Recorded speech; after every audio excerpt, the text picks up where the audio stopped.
Je suis avec quelqu'un que j'apprécie bien gros, puis ça fait déjà quelques années qu'on se connaît. Hein. On a appris à faire connaissance quand je suis arrivée à la Chambre de commerce. Alors, c'est Nancy Gélina. Nancy, tu es directrice régionale pour l'organisme qui s'appelle Femmes et Sœurs Chaudière-Appalaches. C'est bien ça? Oui, oui, pour la région de Chaudière-Appalaches, mais Femmes et Sœurs, Ah c'est oui. pan-québécois, comme on Tout dit. à fait. Vous êtes partout au Québec Oui, et j'aime beaucoup votre organisation parce que les gens qui me connaissent un peu savent à quel point je suis une pro femme en affaires et pour moi, l'égalité des droits de femmes et femmes, c'est oui, on a beaucoup de chemin de fait, mais je pense qu'il reste encore des batailles à gagner. Puis, vous êtes là, ben là, on va parler un peu des services que vous offrez, mais parler des services, j'aimerais ça, Nancy, te présenter un petit peu plus, puis te poser la question suivante. Qu'est-ce qui t'a amené à travailler naturellement pour Femmes et Sœurs Chaudière-Appalaches? C'est quoi un peu ton parcours? OK. Ben écoute, avant d'arriver chez Femmes et Sœurs, je travaillais pour un organisme de développement économique que tout le monde a connu, ou en tout cas qui s'appelait le CLD de Lotbinière. J'ai travaillé quand même 10 ans dans cette belle région-là, dans Lotbinière. Puis il y a 10 ans, quand je suis arrivée, il y avait un petit comité qui s'était formé puis qui organisait 2 soupers femmes entrepreneurs par année. Un souper à l'automne, un souper au printemps. Puis ça marchait. Quand je suis arrivée il y a 10 ans, je pense que ça faisait déjà 10 ans que ça fonctionnait. Fait que ça remonte à loin, là, il Oui, était un puis peu moi, précurseur. je peux te dire que cette rencontre-là que vous organisiez nous a inspirés ici en Nouvelle-Beauce parce qu'on a fait un rendez-vous pour les femmes d'affaires il y a plusieurs années qu'on a refait à quelques occasions. Puis, c'est justement vos événements qui nous avaient inspirés à faire ça. Puis, comme tu me disais, c'est un besoin pour les femmes de se Mais c'est retrouver. ça. Pendant 10 ans, moi, je me suis jointe à ce comité-là, puis j'ai appris à côtoyer des femmes entrepreneurs. Oui, Puis, on le constatait, il y avait un besoin de réseauter entre elles.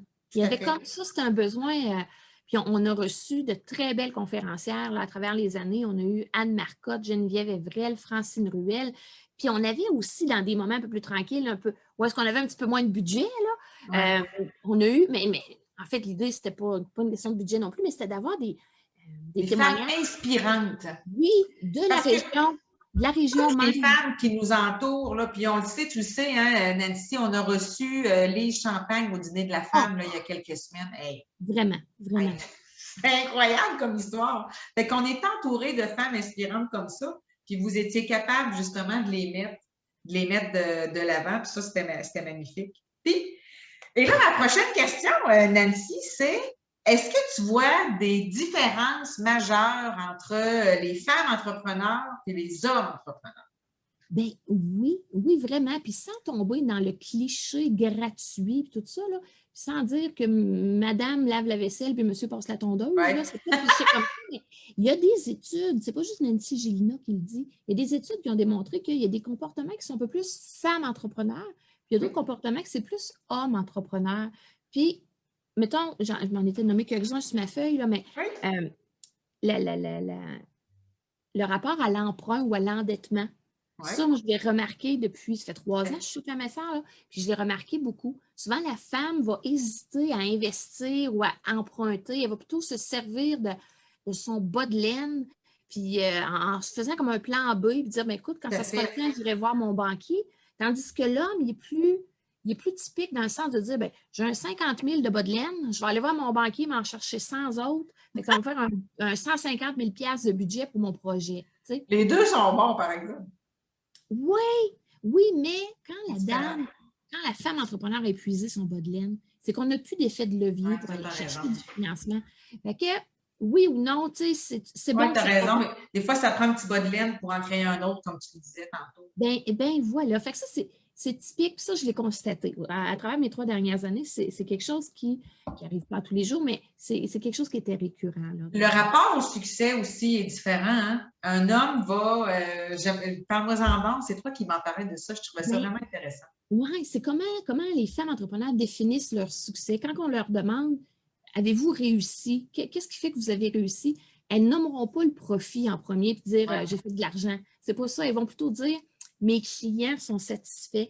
Mon équipe de travail est stable, est motivée, les gens sont heureux chez nous. Puis après ça, ils vont définir, ils vont dire ben, écoute, mon entreprise est viable. Tu sais. Puis un Oui, homme va plutôt l'associer sa réussite suite au signe de pièce. oui, puis si tu me permets, Nancy, je vais rajouter quelque chose. J'ai écouté une conférence donnée par Sophie Brochu qui est la directrice générale d'Hydro-Québec, une femme, écoute, j'aime beaucoup cette femme d'affaires-là. Puis, elle parlait du télétravail. Puis elle m'a comme fait allumer sur un point. Elle s'adressait aux femmes qui l'écoutaient en disant « Danger, danger! » C'est un peu ça, dans le fond. Elle disait « Ne tombez pas dans le piège du télétravail. » Parce qu'on le sait, le télétravail va rester encore pour quelques mois. Il y a des organisations qui vont garder le télétravail comme étant un choix possible.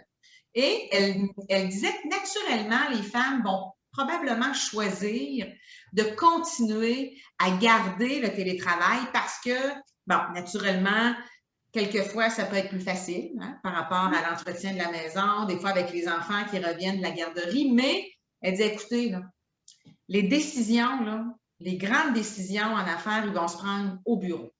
Ils ne prendront pas nécessairement à l'extérieur. Fait que si vous voulez continuer à être encore plus impliqué, à garder un certain, je dirais pas pouvoir, mais oui, on peut. Tu sais, faites attention de ne pas tomber dans le piège du télétravail. Puis si c'est possible, peut-être y aller en alternance avec présence au bureau, puis une en télétravail. Qu'est-ce que tu en penses? Oui, mais c'est sûr que des fois, il y a des décisions de cadrage de porte. Puis, oui, c'est ça. Fait qu'effectivement, on voit qu'il y a des différences. Si Sophie Brochu l'a mentionné, c'est qu'elle voit des nuances, elle voit des différences. Puis, vraiment. C'est pas gratuit, c'est pas cliché, c'est la vérité, c'est la vraie vie. Oui, elle parlait aussi de la dernière année, qu'en période de pandémie, il y a plusieurs femmes qui ont géré des cellules de crise dans des grosses entreprises parce que les femmes, justement, ont une certaine tendance naturellement à tempérer un groupe, à s'assurer que l'équipe va bien, puis que ça, c'est comme des personnes qui sont clés dans des entreprises pour gérer des situations de crise, justement. Ça, j'aimais bien ça. Service femmes et sœurs. S'il y a des femmes qui nous écoutent, qui ont peut-être un projet de démarrer une entreprise ou qui sont déjà en affaires, qu'est-ce que vous pouvez leur offrir comme service, Nancy? Écoute, deux choses. On le définit financement et accompagnement. Donc, le financement, c'est du traditionnel, prêt, remboursable, capital, intérêt. Le chiffre magique, je dis toujours ça, le chiffre magique à retenir pour que femmes et sœurs puissent investir dans une entreprise, c'est 25 %. Donc, du moment que dans une entreprise, on a une femme qui possède minimalement 25 % des parts, c'est mon critère premier d'investissement en termes de femmes et sœurs. Donc, le financement est une chose, ça c'est notre core business, comme on dit en bon français. Là. Fait que les travailleurs autonomes, c'est possible d'avoir du financement. Ben oui, parce qu'ils... 100 %, c'est ça. Parce que souvent, les travailleurs autonomes, c'est plus difficile un peu. Fait que je voulais juste m'assurer que s'il y en a qui nous écoutent, que c'était possible. Ça fonctionne. Puis l'accompagnement, comme Femmes et Sœurs, ça fait 25 ans que ça existe. Donc, au fil des années, on a développé des outils, on a développé des outils, des services qui peuvent aider les femmes à développer le plein potentiel entrepreneurial. Fait qu'on a des expertes Femmes et Sœurs. Ça, comme je t'expliquais, les expertes, ce n'est pas des gens sur le payroll, le Femmes et Sœurs. C'est des experts à l'externe qui ont leur propre business. Fait qu'on a des experts en communication, en virage numérique, en rétention de main-d'œuvre. Puis là, on a les comptables, avocats, notaires. Exactement. On a à peu près 130 experts tagués Femmes et Sœurs qui ont le name tag Femmes et Sœurs, peuvent intervenir, les femmes entrepreneurs peuvent avoir accès à ces experts-là, Femmes et Sœurs, pour des coups de pouce, des avis, en tout cas, c'est mis au service des entrepreneurs. Donc, on a les experts Femmes et Sœurs. On a les cellules de co-développement Femmes et Sœurs aussi, qui ressemblent à TCAP, là. Qui réunit, vu que c'est Femmes et Sœurs, c'est uniquement des femmes entrepreneurs. Donc, de Chaudière-Appalaches. C'est ça. Donc, les femmes réseautent entre elles, partagent les bons coups, les mauvais coups, dans un but d'apprentissage et dans un but de réseautage, développer son réflexe, développer ses capacités entrepreneuriales. D'ailleurs, il y a déjà eu une cellule Femmes et Sœurs qui venait utiliser notre salle de conférence quand c'était possible de le faire. Évidemment. Jadis, il y a plus d'1 an, mon Dieu. Ça revient quand même, mais ça. Puis en plus, la pandémie a fait en sorte que votre cellule, maintenant, vos cellules de co-développement peuvent quand même, c'est peut-être un effet positif, on va dire ça comme ça, tu sais, on peut élargir le groupe parce que c'est plus Mais nécessairement vraiment, présentiel. mais vraiment, on peut en partir, tu sais, avec 2 femmes de l'Abitibi, 3 femmes de la Montérégie, puis c'est dans la magie du virtuel. Oui, Exactement. effectivement, on est rendu là.